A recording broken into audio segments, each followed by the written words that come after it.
Irmãos, ainda bem que é domingo. Sabe por quê que ainda bem que é domingo? Porque domingo é dia de boa notícia, é dia de boa nova. Não é porque domingo é dia de futebol ou coisa parecida, eu até gosto. Mas domingo é dia de boa nova. É dia de boa nova porque a gente vai abrir a Bíblia e vai ler a boa nova. A gente passa a semana inteira bombardeado só de lixo, só desgraça, só tristeza, só notícia ruim. Ainda bem que é domingo. E ainda bem que um profeta chamado Jeremias escreveu num livro lá do Antigo Testamento uma verdade tão preciosa que diz assim: eu quero trazer à memória aquilo que pode me dar esperança. Porque as misericórdias do Senhor, elas se renovam a cada manhã e elas são a causa de nós não sermos consumidos. E essas misericórdias não têm fim. E nós estamos aqui hoje vivos pelas misericórdias do Senhor. E o texto desta manhã é um texto a respeito da misericórdia do Senhor. O que aconteceu na vida de um homem fadado a uma doença e uma expectativa completamente desesperançosa. A esperança desse homem, sobre quem vamos ler agora, era próxima de zero. O texto encontra-se no Evangelho de João. E eu queria te convidar a abrir a Bíblia, no Evangelho de João, capítulo 5, versos 1 a 18. É um texto conhecido, mas como nós temos exposto o Evangelho de João, esse é o próximo texto da exposição da manhã. Evangelho de João, versos 5 a 18. Essa é a história de um homem paralítico. E o nosso desafio essa manhã é encontrar nessa história o que ela traz e o que ela tem a ver com a sua e com a minha vida. O texto, se vocês acharam capítulo 5, eu vou ler, os irmãos podem acompanhar. Passadas essas coisas, havia uma festa dos judeus e Jesus subiu para Jerusalém. Ora, existe ali, junto à porta das ovelhas, um tanque chamado em hebraico Betesda, o qual tem 5 pavilhões. Nestes jazia uma multidão de enfermos, cegos, coxos, paralíticos, esperando que se movesse a água, porquanto um anjo descia em certo tempo agitando-a. E o primeiro que entrava no tanque, uma vez agitada a água, sarava de qualquer doença que tivesse. Estava ali um homem enfermo, havia 38 anos. Jesus, vendo-o deitado e sabendo que estava assim há muito tempo, perguntou-lhe: queres ser curado? Respondeu-lhe o enfermo: Senhor, não tenho ninguém que me ponha no tanque quando a água é agitada, pois enquanto eu vou, desce outro antes de mim. Então lhe disse Jesus: levanta-te, toma o teu leito e anda. Imediatamente o homem se viu curado e, tomando o leito, pôs-se a andar. E aquele dia era sábado. Por isso disseram os judeus ao que fora curado: hoje é sábado e não te é lícito carregar o leito. Ao que ele lhes respondeu: o mesmo que me curou me disse: toma o teu leito e anda. Perguntaram-lhe eles: quem é o homem que te disse: toma o teu leito e anda? Mas o que fora curado não sabia quem era, porque Jesus se havia retirado por haver muita gente naquele lugar. Mais tarde, Jesus o encontrou no templo e lhe disse: olha que já estás curado, não peques mais, para que não te suceda coisa pior. O homem retirou-se e disse aos judeus que fora Jesus quem o havia curado. E os judeus perseguiam Jesus, porque fazia estas coisas no sábado. Mas ele lhes disse: meu pai trabalha até agora e eu trabalho também. Por isso, pois, os judeus ainda mais procuravam matá-lo, porque não somente violava o sábado, mas também dizia que Deus era seu próprio pai, fazendo-se igual a Deus.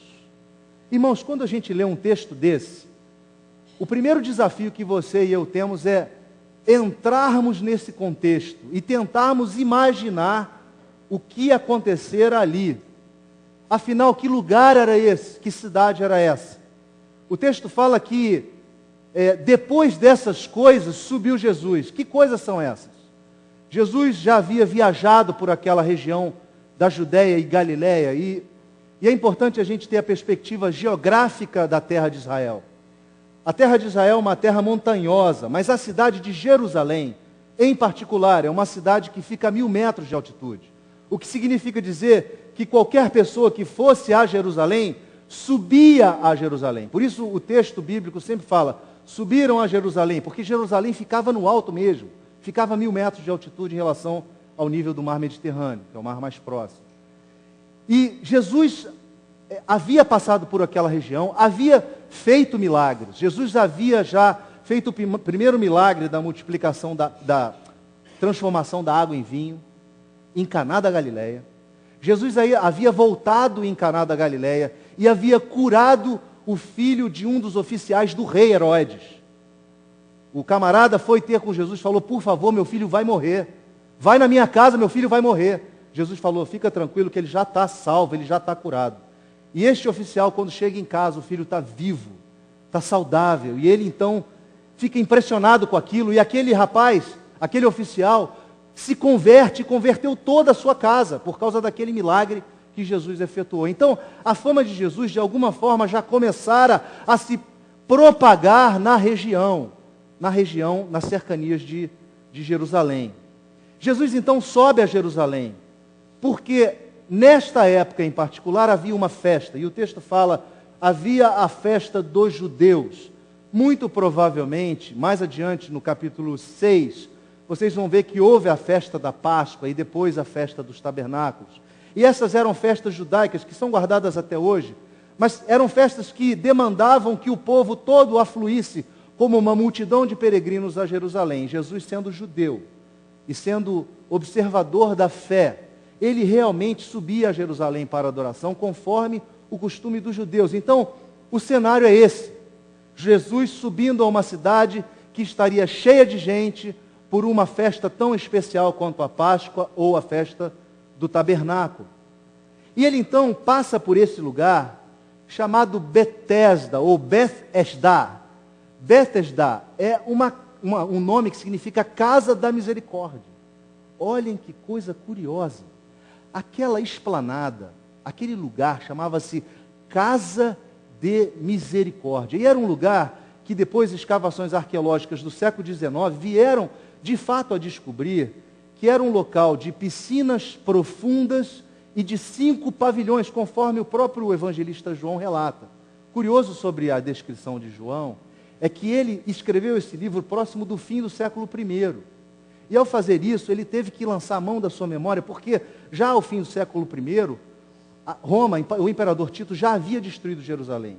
Então Jerusalém já se encontrava em ruínas, mas ele lembrava que havia então esse lugar que ficava ao norte dos muros de Jerusalém. E aí, isso é para que todos nós tentemos mergulhar no contexto.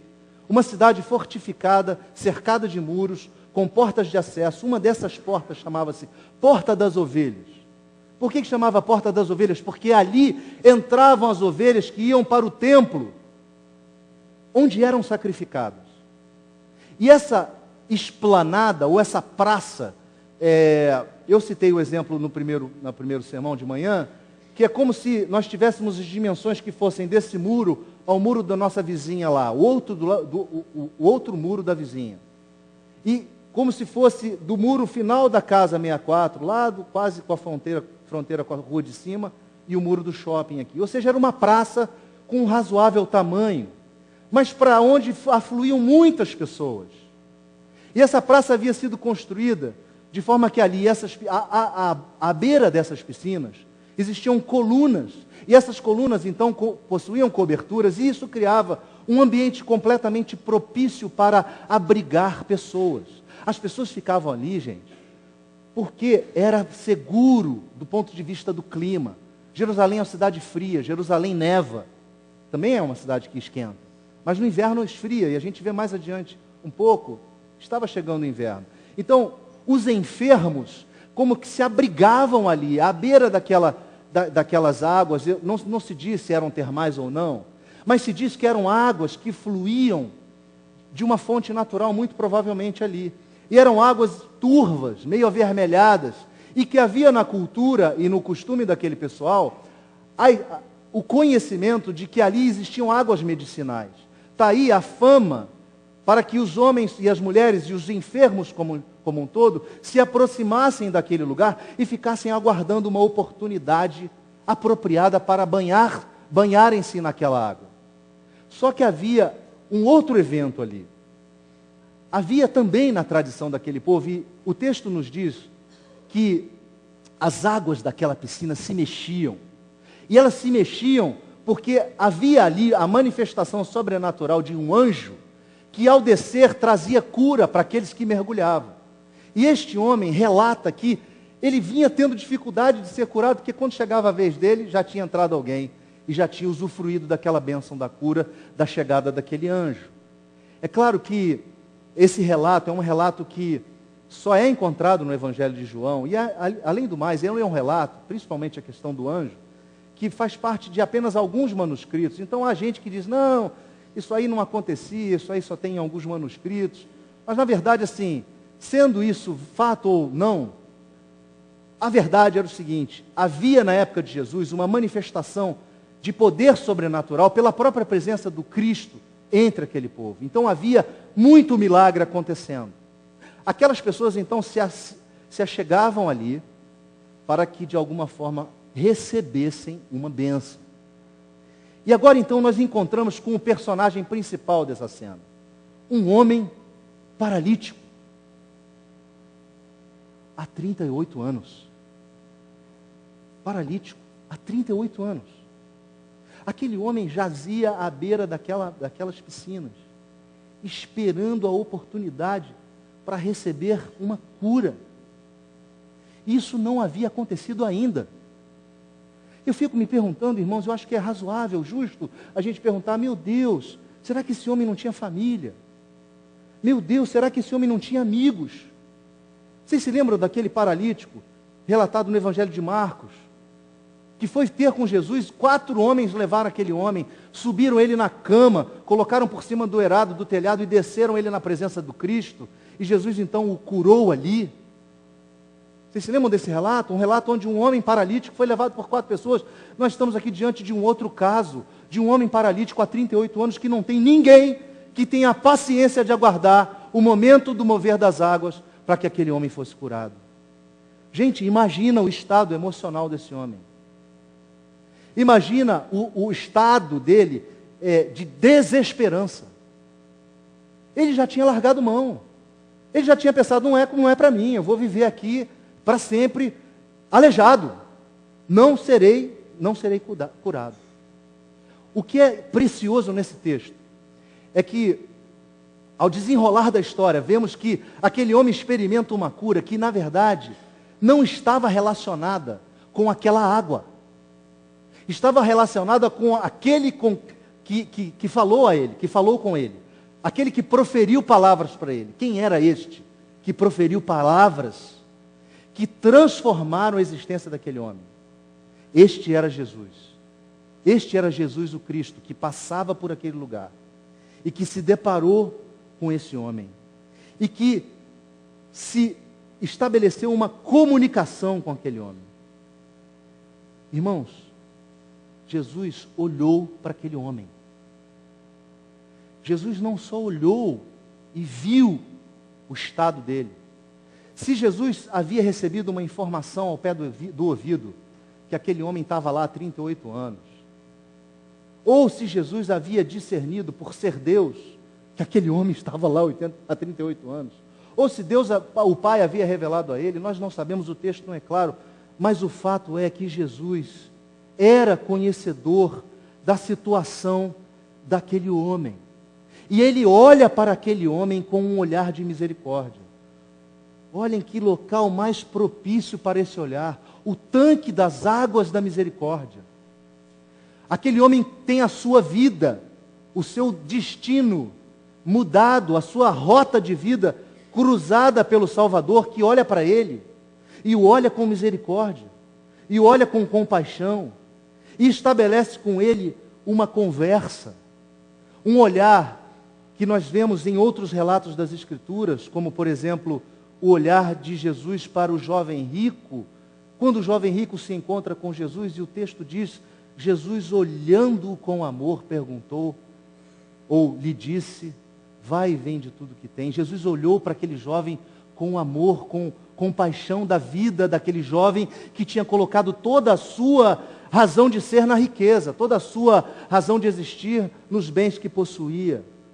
Ou, quem sabe, o olhar de Jesus, quando ele olhou para aquela mulher que foi pega em adultério, no capítulo 8 do verso de João, do Evangelho de João, fala de uma mulher que foi pega em adultério e os fariseus a levaram para morrer apedrejada, porque assim é que a lei dizia, tem que morrer apedrejada. E Jesus escrevia na areia e essa mulher foi pega, vamos apedrejá-la. E Jesus, escrevendo na areia, vira e diz assim, mas quem não tem pecado, joga a primeira pedra.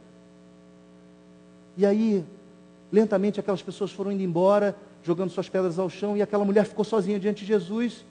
E aí Jesus pergunta, cadê os teus acusadores? Foram embora? Foram embora. Então, se eles não te acusaram, nem eu te acuso. Queridos, Jesus tem um olhar de misericórdia.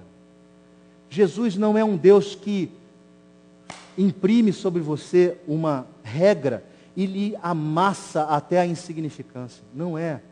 Jesus é a manifestação do Deus vivo, é a encarnação do Deus verdadeiro. E Ele veio aqui no mundo para olhar para a gente com misericórdia. Ele veio aqui no mundo para olhar para você e para mim com misericórdia.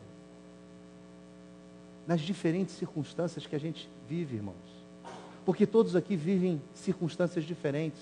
Todos aqui vivem momentos de alegria, momentos de tristeza. Todos aqui vivem momentos de euforia e solução dos problemas como um momento de profunda dúvida e profunda angústia sem ver a solução para algum problema. Todos nós, é normal, é humano, todos nós vivemos momentos de dificuldade, mas Jesus nos olha com misericórdia. Ele olha você e olha para mim, e Ele olha com misericórdia, com compaixão, pronto para atuar, pronto para agir, pronto para intervir na sua história, pronto para romper os seus 38 anos de espera, pronto para acabar com um caminho sem expectativa, sem esperança. Jesus olha para você e para mim com misericórdia. E Ele sabe o que se passa no seu e no meu coração, porque Ele é Deus. Ele é o único capaz de sondar a sua alma e a minha alma e saber exatamente qual é o problema, exatamente onde está a sua aflição. Ele é o único capaz. Meus irmãos, quantas vezes nós não passamos por problemas e a impressão que nós temos é que Jesus não está com a gente ali no barco. O nosso barco está atravessando uma tempestade daquelas da pesada, uma lestada braba, como diz o pescador daqui da região, e o barco bate, vai afundar, e você, Jesus, cadê Jesus? Você olha para o lado, cadê Jesus? E você não enxerga Jesus. Mas Jesus está ali. Jesus está ali, porque nós não vemos a Jesus mais. Jesus já foi assunto aos céus, Ele deixou o Espírito Santo dEle para nos convencer da sua presença. Meu querido, eu quero te dizer que esse texto vem nos ensinar que Jesus cruza a nossa vida com um olhar de misericórdia e Ele está olhando a circunstância. Ele está atento, Ele está vendo o seu afligir. E Ele cruza os seus 38 anos de espera e de desesperança para mudá-lo. Aquele homem não tinha noção quem Jesus era. Aquele homem estava sentado à beira de uma piscina medicinal. E aparece alguém estranho e faz uma pergunta para ele estranha. Ora, aquele homem, junto de centenas, talvez, não sei, milhares, se cabia, mas muita gente sentada à beira do poço, muitos enfermos, muitos doentes. Aquele homem está ali sentado e Jesus vira para ele e pergunta aquela pergunta assim, que a gente não acredita. Ele fala, você quer ser curado? Uai, você quer ser curado? Sabe por que Jesus perguntou se você quer ser curado? Porque aquele homem estava ali 38 anos, gente. Ele estava esperando há 38 anos. Sabe o que significa esperar 38 anos? Eu não consigo esperar 38 anos porque eu ainda sou novo. Mas 38 anos é o suficiente para jogar toda a sua esperança no buraco. Aquele homem não acreditava mais em qualquer mudança da sua história. Ele já tinha perdido as esperanças. Observem que tal é assim, que a resposta dele é totalmente tímida. Ele podia ter dito sim. Queres ser curado? Sim, quero. Queres ser curado? Não, não quero. Eu quero ficar aqui 38 anos mais. Mas ele não diz nem que sim, nem que não. O que ele diz? Ele diz, ora, eu estou aqui, e a água mexe, e vem um anjo. E aí na hora que eu vou, já entrou gente, já foi abençoado e eu nunca sou curado. Então, na verdade, ele expõe ali a sua completa incapacidade de mudar a sua história de 38 anos de invalidez. E Jesus vem e vai no cerne da questão. Você quer ser curado? Você sabe quem eu sou? Jesus não perguntou isso, mas mais à frente ele se mostrou para o homem quem ele era. E aquele homem então dá essa resposta tímida. Ora, eu estou aqui, não sei, não aconteceu nada ainda. E Jesus então profere aquela palavra, meus irmãos, que é a palavra eficaz, que é a palavra que só vindo do Salvador para funcionar. Ele vira para o homem e fala, levanta-te. Levanta-te. É a mesma palavra no original grego usada para quando Jesus virou e tirou alguém, mandou sair da morte. Levanta-te da morte. Aquele moço, aquele homem, estava com a sua vida morta emocionalmente. Ele estava morto, sem esperança. Aí eu pergunto a você, quantas vezes na sua história você ficou como morto sem esperança? Como alguém que acha que já era, não tem solução. Desisto. Quantas vezes? Esse texto nos mostra que há a possibilidade de que Jesus cruze a sua história e tire você da morte para a vida. Tire você da desesperança para a esperança, da tristeza para a alegria. Esse texto vem nos contar a história desse homem que vivenciou isso. Jesus interrompeu o processo de desesperança na vida daquele homem com uma simples pergunta: queres ser curado? Irmãos, nós precisamos aprender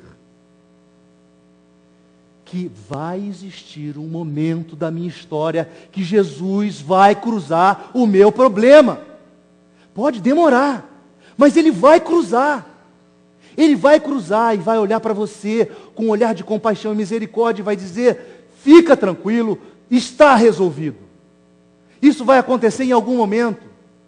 Você pode passar a vida inteira esperando isso acontecer. Isso pode até não acontecer, mas não é desonesto e nem é infantil você esperar que isso aconteça com a sua vida, porque aconteceu com a vida deste homem. É razoável, é honesto esperarmos que o Senhor cruze o nosso caminho e nos fale palavras de vida eterna, nos profira para nós palavras que nos trazem mudança e transformação. Aquele homem, queridos, imagine aquele homem, um homem que estava deitado, os artelhos, os tendões, os músculos estavam completamente atrofiados. Jesus virou para ele e falou: levanta. Gente, o homem olhou para si, e aí, vou fazer o quê? O que aconteceu ali? O texto diz que imediatamente. Sabe o que aconteceu ali?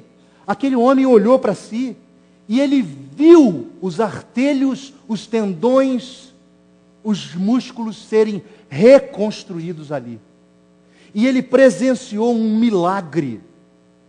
Para que ele ficasse de pé, ele precisava ter toda essa estrutura muscular das suas pernas reestruturada, refeita, reconstruída. E ali estava quem tinha o poder de reconstruir. Porque Jesus é o Criador, é o que tem o poder de reconstruir. É aquele que lá no princípio, diz a palavra, era o Verbo, e o Verbo estava com Deus, e o Verbo era Deus. E ele disse: haja luz e houve luz. Jesus Cristo estava com Deus no início, Ele é aquele que profere a palavra criadora, a palavra transformadora.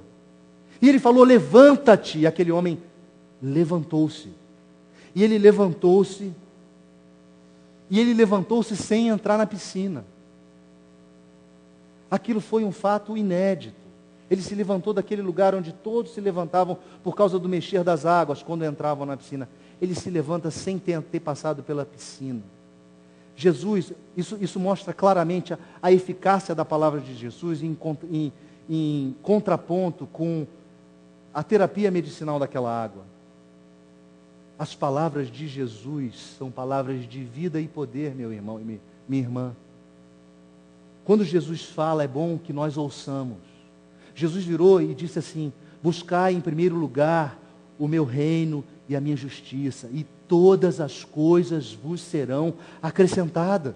Jesus virou para você e para mim e disse assim: não andeis ansiosos com o que haveis de comer ou com o que haveis de vestir.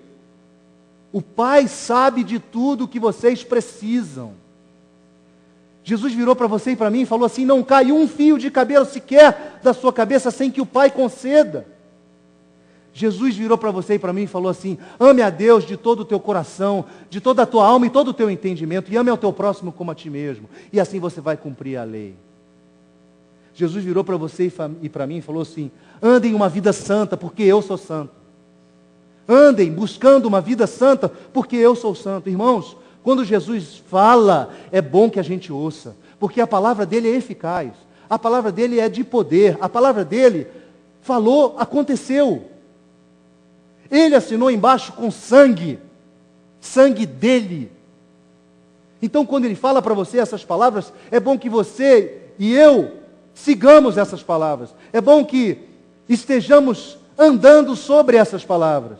É bom que saibamos que ainda que os nossos 38 anos se multipliquem por 2, ainda que a sua história e a minha não sejam cruzadas e aquele problema não seja resolvido, ele prometeu que eu andaria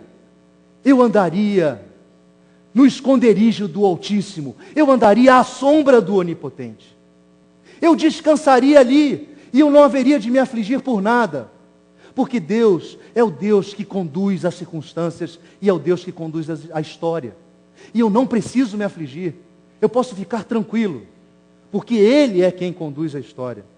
Irmãos, nós precisamos acordar, levantar, lembrando que as misericórdias do Senhor se renovam todo dia sobre nós, que essas misericórdias são as causas de não sermos consumidos, que essas misericórdias não têm fim. Nós precisamos andar sobre esta palavra. Os versos posteriores, de 10 a 18, tratam de um problema, uma controvérsia daquela situação toda. Nós precisamos entender que o dia de sábado é um dia santificado. E naquela ocasião ainda, a transição da lei e da graça e da vivência do judaísmo para o cristianismo, os judeus eram estritos observadores da lei, e eles observavam a lei de forma até bitolada ou até mesmo míope, porque eles estavam preocupados com detalhes da lei que não faziam sentido. Ora, como que Jesus deixaria de curar alguém só porque era sábado?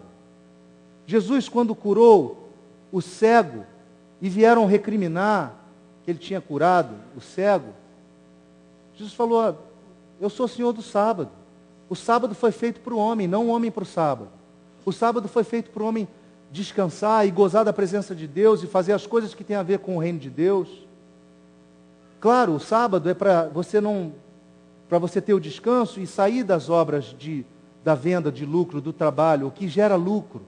Era essa a perspectiva. Os judeus não estavam entendendo, eles estavam querendo encontrar alguma questão para levar Jesus na encruzilhada para a esquina, encurralá-lo diante de um legalismo que não levava a lugar nenhum àquela nação.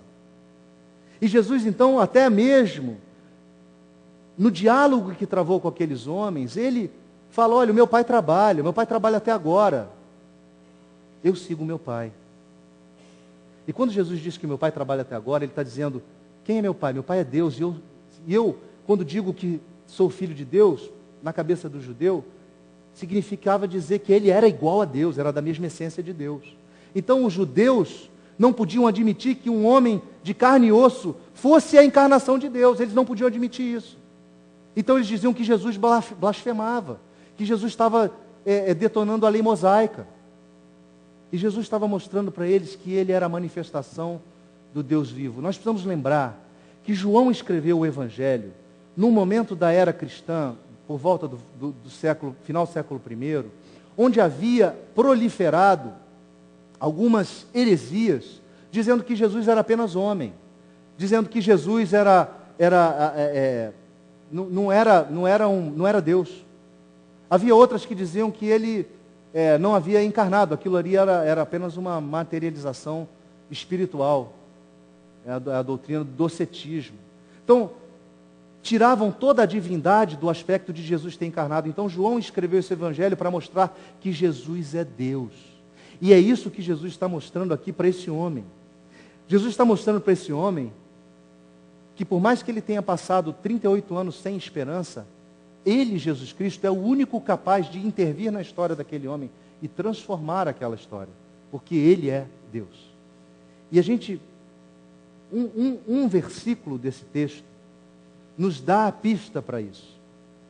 Verso 14, olhem só, verso 14 diz, Jesus vira para o paralítico e fala assim: agora que você está curado, vai e não peques mais, para que não lhe suceda coisa pior.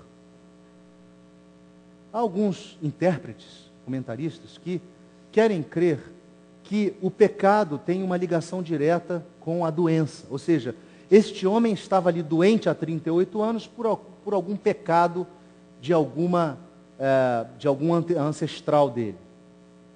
Né? Mas, na realidade, nós não devemos seguir esse caminho de interpretação. Porque um pouco mais adiante, na história do cego, no capítulo 9 do Evangelho de João, o cego se apresenta diante de Jesus, um cego de nascença, e a primeira coisa que os discípulos viram para Jesus e dizem é o seguinte: mestre, quem pecou para que ele nascesse assim? Os seus pais? Ou quem pecou? Ele ou os seus pais?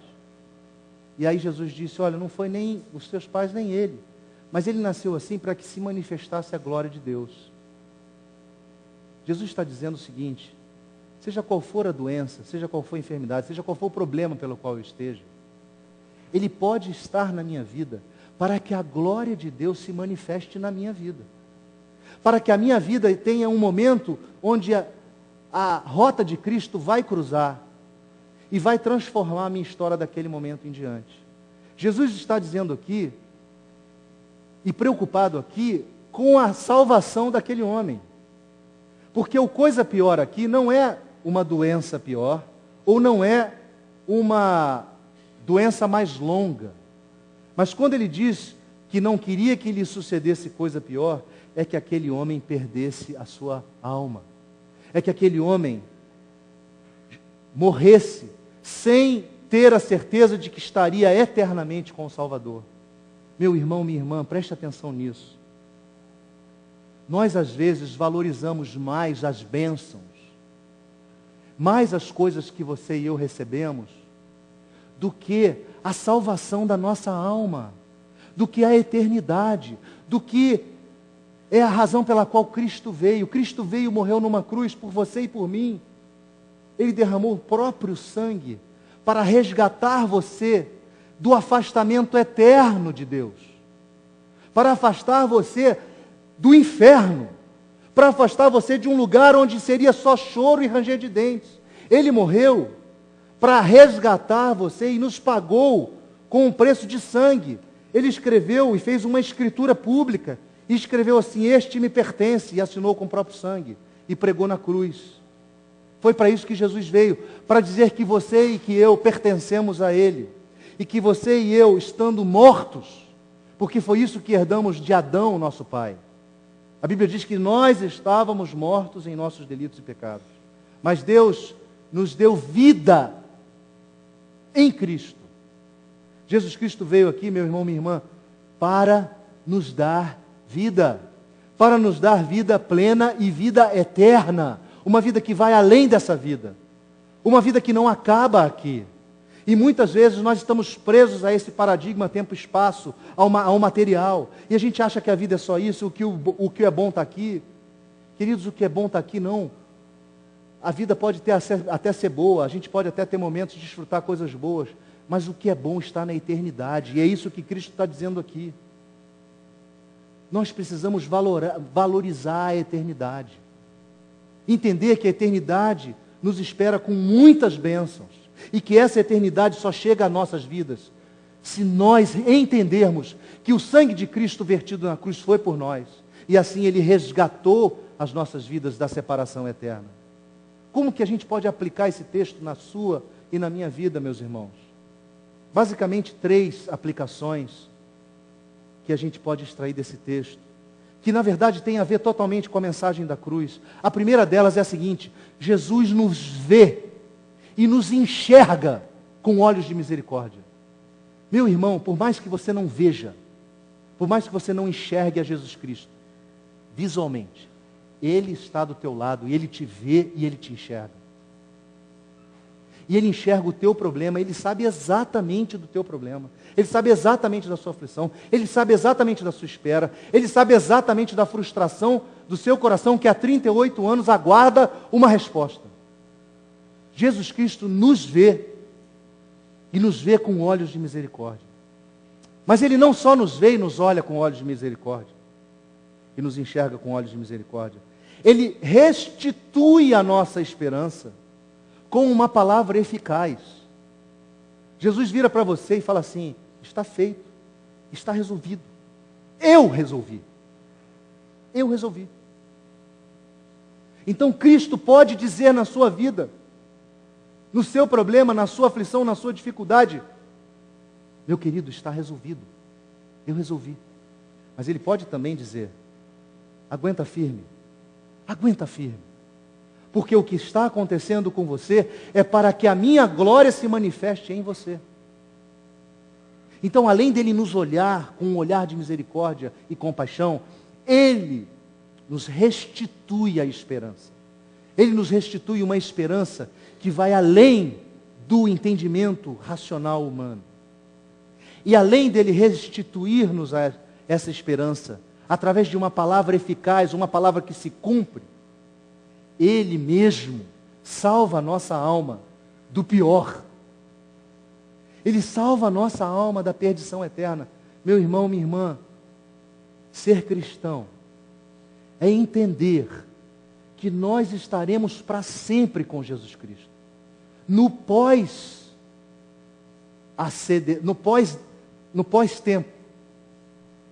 na eternidade. Ser cristão é andar nessa vida aqui, regidos pelo tempo, regido pelas circunstâncias, sabendo que Deus em Cristo nos espera na eternidade, sabendo que estamos garantidos, guardados, seguros nas mãos do bom pastor, porque Ele mesmo disse: eu sou o bom pastor, e eu conheço as minhas ovelhas, e as minhas ovelhas me conhecem a mim, elas ouvem a minha voz. Meu irmão, minha irmã, se você ouve a voz de Cristo, você é a ovelha de Cristo, e Jesus disse assim: olha, da minha mão ninguém arrebata, pode acontecer o que for, da minha mão ninguém arrebata, é meu, pertence a mim. Jesus Cristo veio nessa terra, meus irmãos, para redimir gente de todas as línguas, povos, tribos e nações, gente de todo lugar do mundo, gente de todas as culturas do mundo, gente de todo o background do mundo, gente de todas as etnias do mundo, gente de todas as classes sociais do mundo, gente de todas as condições do mundo, condições sociais. Jesus Cristo veio chamar essa multidão de remidos para que sejam seus e propriedade sua. Isso é que é o melhor. O pior é não ter isso. O pior é não ter isso. O pior é eu ouvir de colegas de trabalho assim: eu vou para o inferno mesmo, lá é bom. Isso é duro ouvir. Ah, eu vou para o inferno, lá vai ter batuque, vai ser bom. Não tem noção do que está dizendo. Meus irmãos, esse texto vem nos dizer que o melhor é estar com Jesus Cristo. O melhor é a eternidade. É muito melhor do que uma cura de 38 anos de espera. Eu queria que você parasse agora e a gente vai fazer um exercício de meditação. Nós vamos ficar 1 minuto em silêncio. 1 minuto.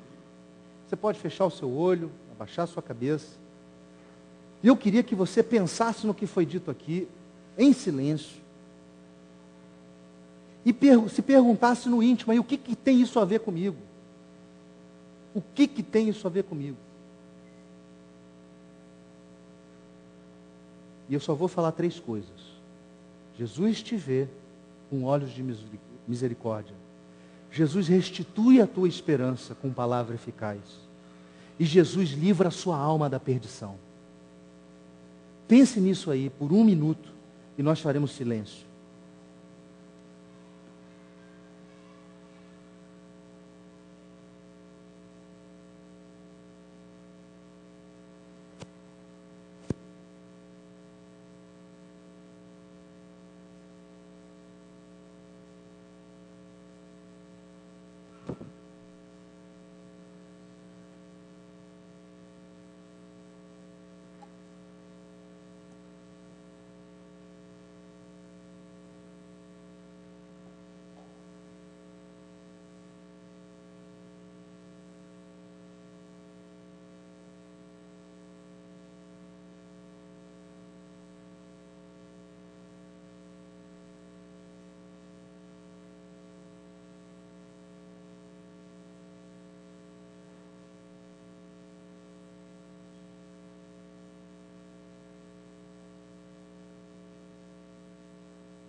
Ainda de olho fechado.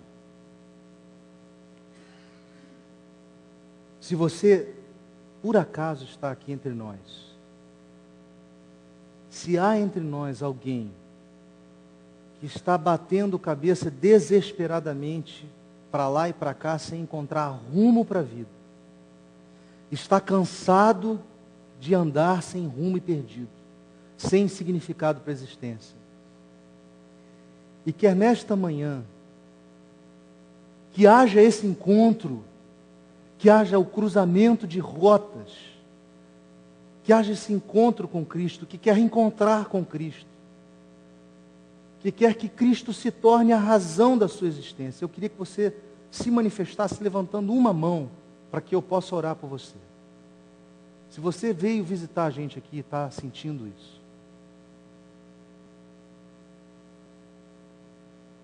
Amém, amém.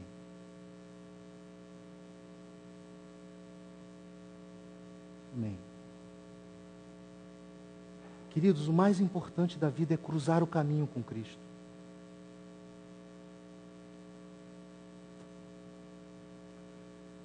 Senhor amado, nós queremos te agradecer, porque a nossa história pode ser mudada pela tua palavra. Porque basta o Senhor abrir a boca e dizer e será cumprido. Porque podemos andar debaixo das tuas asas, porque podemos estar protegidos no esconderijo do Altíssimo, à sombra do Onipotente, podemos descansar. Senhor, nós te agradecemos porque sabemos que as tuas misericórdias se renovaram sobre as nossas vidas nesta manhã. E elas são a causa de nós não sermos consumidos, e elas não têm fim. Ó Deus, que nós sejamos pessoas que andem sobre a tua palavra, alimentados pela tua palavra, confiantes na tua palavra, fortalecidos em fé na tua palavra.